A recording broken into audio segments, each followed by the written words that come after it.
বন্ধুরা, আশা করি আপনারা ভালো আছেন। আমি আজকে একটি কবিতা বলছি।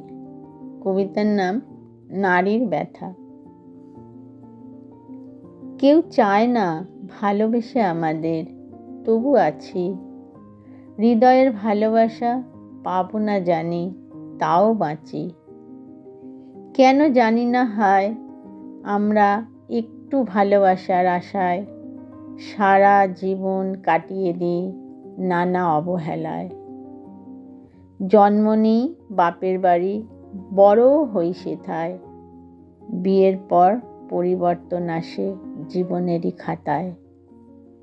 বাপের বাড়ির ভালোবাসা এমনিতেই পাওয়া যায়, শ্বশুর বাড়ির ভালোবাসা আমাদের অর্জন করতে হয়।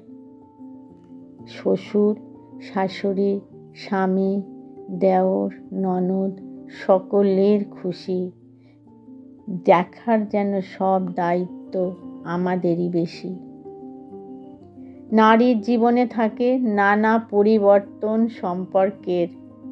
প্রথমে কন্যা, ভগিনী, তারপর বধূ, শেষে মায়ের। সম্পর্কের পরিবর্তনের সঙ্গে সঙ্গে রূপও যায় তার বদলে।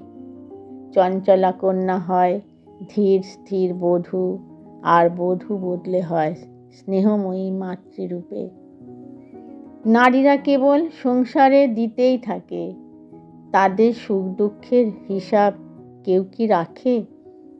তাদের জীবনেও থাকে কিছু চাওয়ার, ব্যথা থাকে কত স্বপ্ন পূরণ না হওয়ার। নারীরা কেবল সহ্য করে যায় সব কিছু চিরকাল, অথচ তাদের ছাড়া থাকবে না কেউ দীপ জ্বালাবার।